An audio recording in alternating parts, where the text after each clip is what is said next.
could take the picture of her face. It was Yeah. worth $1 million.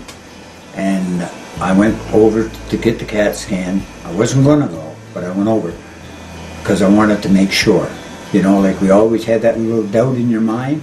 And the results were, I am cancer-free.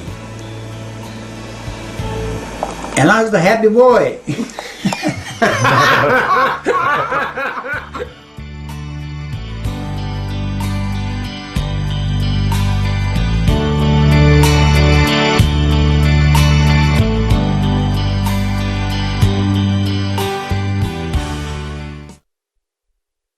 Cancer and disease today. A dose of reality. I was born in 1949. I am a child of the 50s and 60s. When I was young, cancer and many other medical conditions that are so prevalent today were quite rare.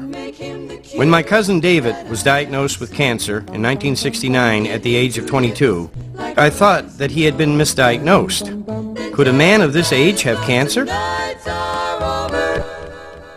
3 years later, in 1972, Dave died from cancer at the age of 25. My cousin was the first person that I knew directly that died from cancer.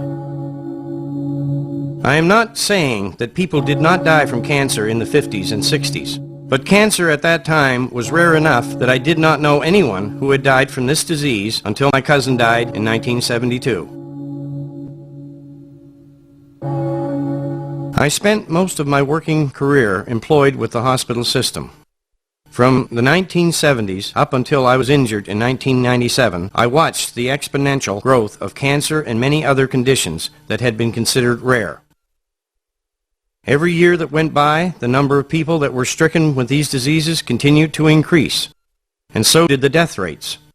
During all these years, I often wondered what was causing people to succumb to these diseases that were increasing at such an alarming rate.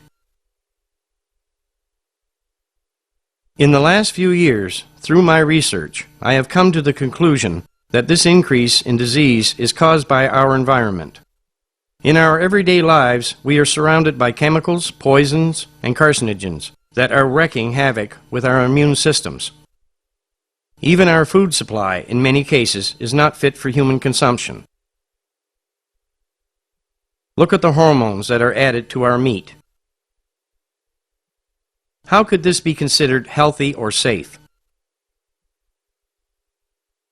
Seemingly innocent products that we use in everyday life are full of carcinogens and other contaminants. In my estimation, about 90% of cancers are caused by our environment. Over the last few decades, the number of people affected by diseases like Crohn's, diabetes, allergic reactions, etc. have skyrocketed, and no one is doing anything